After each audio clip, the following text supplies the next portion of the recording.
Alors voilà, ce matin, je n'arrivais pas à démarrer. Hop, moto en panne. Donc j'ai poussé jusqu'à chez Doc Baker, qui n'est pas trop loin de chez moi, heureusement. Et ben, on va voir ce que c'est, hein Mathieu? Oui, on va regarder. Donc déjà, je vais mettre le contact. Ça, c'est la batterie. On va commencer par remplacer la batterie et après, on va faire un contrôle charge. Être sûr que la moto fait bien son boulot et qu'elle recharge bien la batterie en roulant. Donc tu la changes d'entrée de jeu? Soit je la charge, Ouais. ce qui prend un peu de temps. Il faudrait au moins 4-5 heures de charge. Et par exemple, si j'avais un chargeur avec des pinces et tout, je pourrais la charger à ma voiture par exemple? Alors, c'est pas la charger, tu pourrais la démarrer avec ta voiture. D'accord. Donc en mettant des câbles, oui, tu peux démarrer avec ta voiture.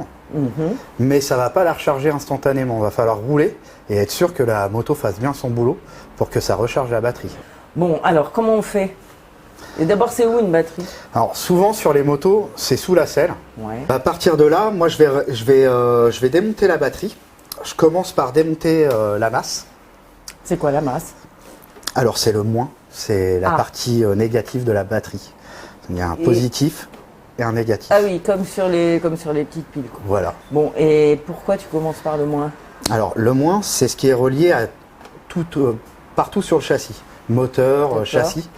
Si je commence par le plus et que je touche le châssis, je vais créer un court-circuit. Mais alors, pourquoi je suis tombée en panne alors que ma moto, elle est neuve et tout? Ce matin, quand tu as mis le contact, tu n'as pas eu un coup de fil et resté au téléphone pendant un bon moment? Ouais, en effet, oui. Ah bah ça a dû te vider pas mal ta batterie, plus le froid. Bon, alors, explique-moi, qu'est-ce qu'on va faire maintenant? Je démonte ta batterie pour la mettre en charge. D'accord, et tu la mets en charge sur quel chargeur? Sur un chargeur automatique. Ça s'achète? Alors, moi j'ai une version pro. Après, en tant que particulier, oui, ça s'achète. Ça va être ce type de chargeur. Ça se trouve facilement dans le commerce, quoi. Ça se trouve facilement sur le commerce, sur Internet, et c'est tout automatique. Et comment tu sais si ta batterie, elle est vraiment morte? Sur cette batterie-là, je vais la mettre en charge et je vais voir si la batterie, elle prend la charge. Et là, si elle prend pas la charge, ça veut dire qu'elle est morte et qu'il faut la changer. Exactement. Bon, donc là, tu vas la charger. Ouais. Et après, on voit donc si ça redémarre. C'est ça. Maya, pendant que ta batterie est en charge, je vais te montrer les différentes batteries. Alors celle-ci, c'est vraiment la batterie traditionnelle, ce qu'on trouve sur les motos depuis très longtemps. Donc c'est une batterie avec entretien. On la remplit d'acide une première fois jusqu'à son niveau maximum. On la charge et après on l'entretient. On va contrôler le niveau au moins une fois, voire 2 fois par an. La batterie Certi, comme ce qu'il y a sur ta moto, celle-ci, elle est prête à l'emploi. Rien à faire quand on l'achète, juste à poser et à recharger. Il y a aussi une autre batterie sans entretien. Par contre, au premier emploi, il y a quand même de l'acide à mettre. Donc c'est tout mesuré, ouais, il n'y a pas de niveau à faire, c'est juste de l'emboîtage. Ouais. La batterie se remplit toute seule. Une fois que c'est terminé, on remet le bouchon sur la batterie. C'est fini. On peut la charger. D'accord, et c'est quoi l'intérêt de ce type de batterie? De ce type de batterie, on la prépare qu'une seule fois et après elle est sans entretien.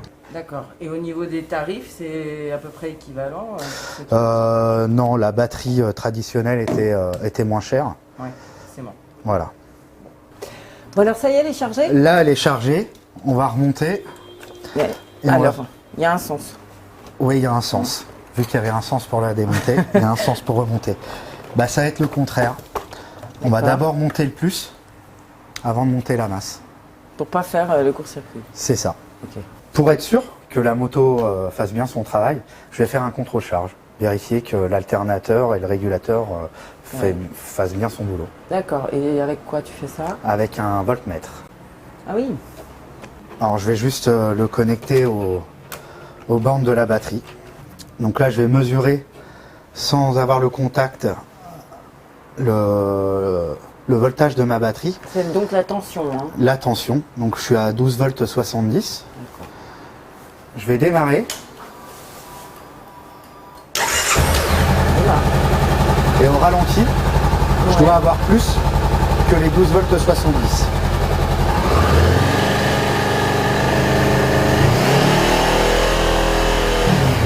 Donc là, la moto reste tout le temps à 14 volts 30.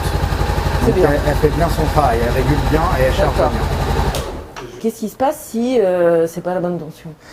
Alors, Si j'aurais une tension inférieure à ce qu'il y avait dans la batterie à l'origine, sans le contact, c'est que là j'aurais eu un défaut de charge, ça ne charge pas assez.